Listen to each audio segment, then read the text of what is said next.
Pretty exciting news, and that's going to happen this coming next couple of years, I assume. So it's already underway, but the park will eventually be developed. I think we as tourist operators up here would love to have some input on how that happens, and I know there's a citizens advisory committee that includes some people from this area, so hopefully we'll get it done right and make it environmentally friendly in every way.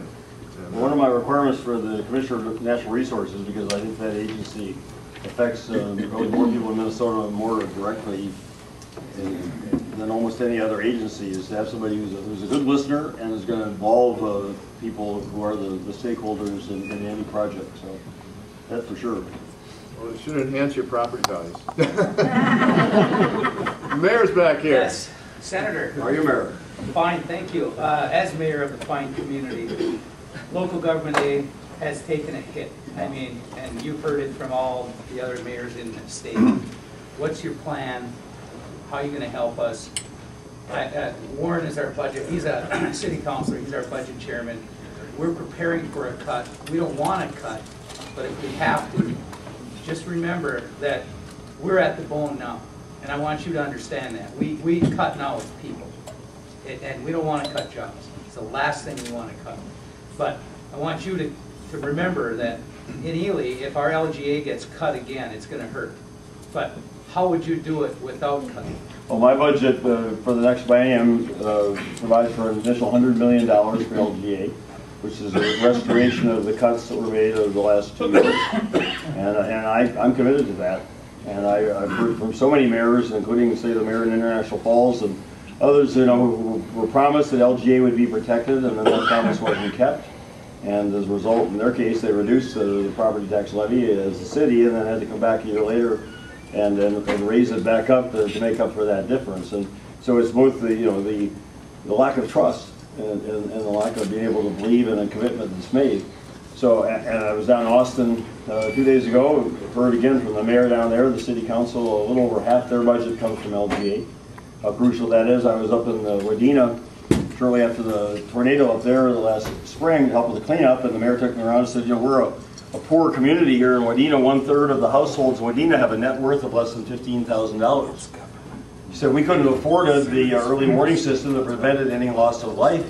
We couldn't have afforded the emergency response capability if we hadn't had LGA. So I recognize the importance of it, particularly in greater Minnesota, in those areas that don't have property values compared to some of the other areas, the metro area like. Our budget is 46% LGA. Okay, well then it's the same. So, right. And you know the issue about taxes in this election among the three of us, I say it's not a question of tax or no tax. It's a question of which tax on whom.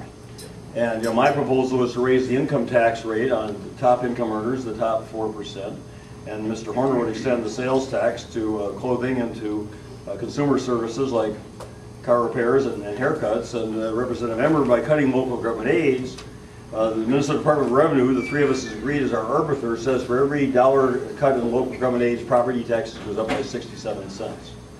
And so, you know, the cuts to LGA, the cuts to the school funding, which has a similar impact from the funding from the state, are one of the reasons that property taxes in Minnesota have gone from $4 billion to $7 billion a year in the last 8 years.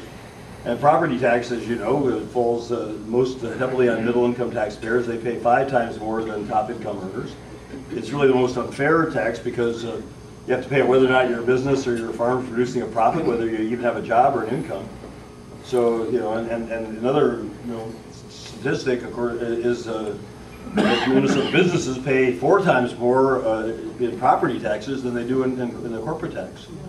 So talk about the impact, tax impact on businesses as well as on families. The property tax is by far the worst and the most unfair.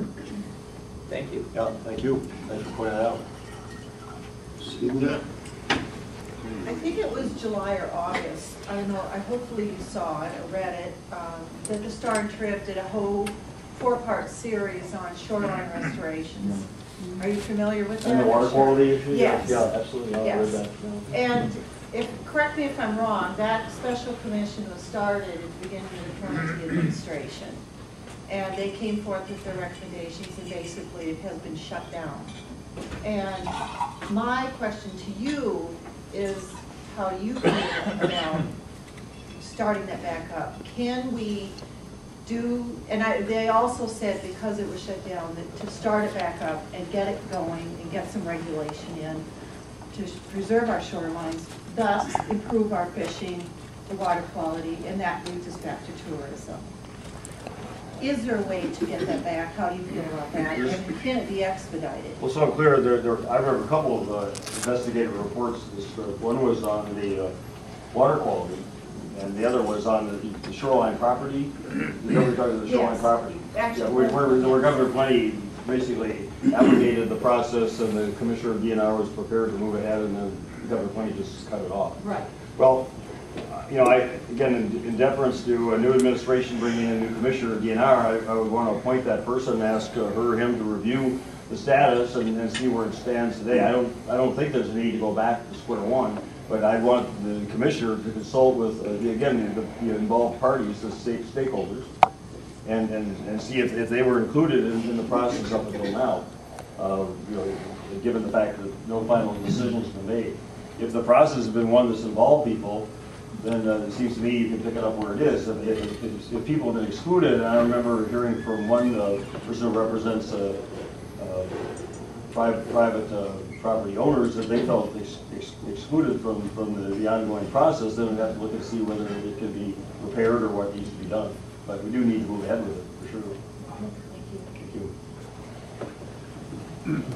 Mark? Senator Dayton, I've just finished conversations with the folks at the ecology, heads of ecology at the University of Minnesota about discussions about amending federal laws up here to allow restoration of forestry inside the boundary waters. These folks are all in favor of it. I can't mention names at this point, but for the last 3 years I've had dialogue with more than a few ecologists from around the country that are familiar with trying to amend federal law. As a very famous man said, it's a tough nut to crack, Washington. But this would have to take place in front of Congress. So if you are our next governor, and Mr. Oberstar is our next congressman again, there's an ecological issue in our boundary waters where our woods have degraded so poorly for years. And it wasn't the loggers' fault. It was the Department of Agriculture's fault. These ecologists agree that not only should we be able to transplant white pines, which should be our state tree, the red pine, but the white pine was so significant and the resources were so depleted so quickly, we basically went in, cut it down, and didn't do anything afterward. There's a man in Deer River named Jack Ryla, and he's been growing white pines for his fourth generation logging in Deer River. He has acres of white pines that are not in a row. They're spread out, very ecologically minded. He's cured blister rust for the most part. There's a wilderness research foundation north of here that for years was adamant on trying to restore our woods. The government said no, so they said, we'll do it ourselves. And that research today is at the University of Minnesota. Would you support the idea of restoration forestry in the boundary waters if it meant trying to crack that tough nut? Well, it's not something I know really enough about to be able to comment. If you could put me in touch with the people at the university, do you want to sit down with them, or you could lead me to them and find out more about it? Just be our next governor. Well, I got to get there first. I'm very interested to pursue it and find out. I know there's an issue with when the straight line winds a few years ago blew everything on. Well, the woods are wasted. You cannot walk through the woods without fear of injury. I do it all the time. Right, I look forward to pursuing that. Thank you very much. Mr. Schoen has a question. Yes, when State Senator Bach was here a while ago, and he was, in the process of candidate, and what's his position again in the legislature? He's the chairman of the Senate Tax Committee. He says that with the deficit in the state the way it is, it won't be enough just to add a tax to the upper echelon. Do you agree with that, or are there other things that you're going to do to balance the budget? Well, I submitted to the Department of Revenue my proposal, and the whole proposal's on my website, www.markdayton.org. Raising the income tax, that actually turns out to be the top 3.8% of tax filers. It raises about $1.9 billion in the next biennium. So that obviously leaves almost $4 billion, 3.9 billion to go. And so then I have identified about $1.2 billion in cuts. And I'm optimistic when I bring in new commissioners, if I'm elected, and work with some of the management consultants that I've talked to who have worked with Democrat and Republican governors around the country and found, in those cases, hundreds of millions of dollars of savings through administrative efficiencies.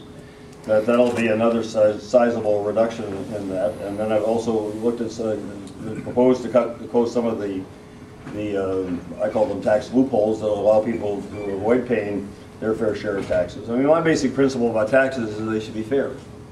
You know, nobody looks forward to paying taxes, but I think people are, generally willing to do so, and certainly more willing to do so if they believe everyone's shouldering their fair share. And back, in fact, in the mid-90s under Republican Governor Ernie Carlson, and again, this all comes from Minnesota Department of Revenue, across the tax-paying population, the state and local taxes were pretty evenly distributed. Everybody paid about the same percentage except for the very poor. Now, the top income people, and of course the top 1%, whose income is over $1.2 million a year on average, they pay only 2/3 of what everybody else pays as a percent of their income. So my basic approach to all this, includes in terms of closing the loopholes, raising the rate, is number one, we need to raise some revenues, and secondly, because I want to make the tax system fair, and I believe that my approach accomplishes that. And of course, if I'm elected, I'll be working with Senator Bach and others in the legislature to do that. And got a terrific state senator, a friend here, Katie Sieben from the metropolitan area. The state senator there is here to help me around today, and working with her and other leaders in the legislature to do so. Yeah, right to the back. One thing that Ely's blessed with is a lot of land. And recently we had a situation occur in Tower where a large portion of property was purchased by the state of Minnesota for a state park. And what occurred was there was a property on White Iron that would have been sold and referred to private property to help defer some of the taxes lost. Well, if any of you have looked at the plat map of northeastern Minnesota, Burnside Lake has over 5 miles of federal property. It's not making one dime for this area. The state of Minnesota is in a good situation, and I hope that you are the governor that makes a difference, to make sure that we, the individuals living outside of a metropolitan area, are able to utilize our property in a manner which designates that we're prosperous. In some cases, you don't need to raise taxes. Sell property. It's viable. But that's not an option that's been looked at.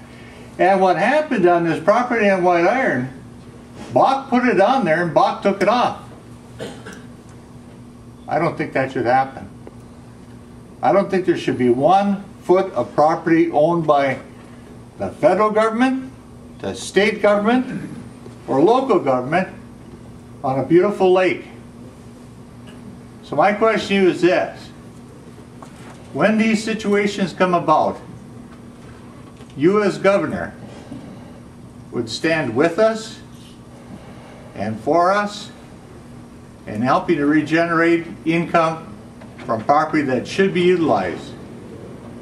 And what happens is that property that's utilized, all of you from Burnside Lake who pay taxes, your taxes are going to go down. Why? More people are paying.